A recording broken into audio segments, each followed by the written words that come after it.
Honestly सांगते, यात्रेत एवढा वाईट अनुभव आलाय ना, प्लस माझे वेळ आणि पैसे गेले, ते तुम्हाला मी पुढे सांगतेच. तोपर्यंत हे इयरिंग बघा. आता इथं इतके छान इयरिंग आहेत ना, प्रत्येक इयरिंगची डिझाईन इतकी मस्त आहे आणि प्राइस फक्त 30 रुपये. तर इथं मस्त इयरिंग वगैरे घेतली आणि त्याच्यानंतर आम्ही गेलो पाळण्यात बसायला. तर इथं जरा गर्दी आहे म्हणून आम्ही गेलो अपोजिट साईडला आणि बसलो ब्रेक डान्समध्ये. तर त्या ब्रेक डान्समध्ये त्यांनी पाळणाच फिरवला नाही, प्लस जे पाळण्यात लोक बसले ना ते पण ओरडायला लागले की आणखीन एकदा फिरवा. नंतर त्यांनी फिरवलं, पण फक्त 7 ते 8 सेकंद, थोडं पण थ्रिल नाही. मला वाटते की मी याच्या आधी खूप मोठ्या पाळण्यात बसले म्हणून मला थ्रिल आलं नसेल. असो, त्याच्यानंतर मी खाल्ली पाणीपुरी आणि एकच पाणीपुरी खाल्ली मी. इतकी खराब पाणीपुरी होती ना, मला नाही वाटत इथनं पुढे मी कधी आयुष्यात इतकी खराब पाणीपुरी खाईल म्हणून.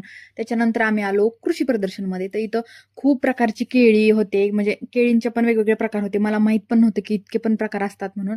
आणि खूप साऱ्या भाज्या, फळं वगैरे होते. आणि प्रदर्शनमध्ये ना फूड स्टॉल आहेत. आता यात्रा आहे आमच्या गावची, तर माझ्या मम्मीचं म्हणणं आहे की नको, आपण यात्रेत नको खायला वगैरे वगैरे, कशाला असं खायचं. माझ्या मम्मीला आवडत नाही तसं, किंवा ती खात नाही, किंवा सवय नाही, काही पण असो. पण माझं म्हणणं आहे की लोक चुकीच्या गोष्टी करताना सुद्धा विचार करत नाही. मग आपल्याला तर फक्त खायचंच आहे ना, भूक लागली म्हणून.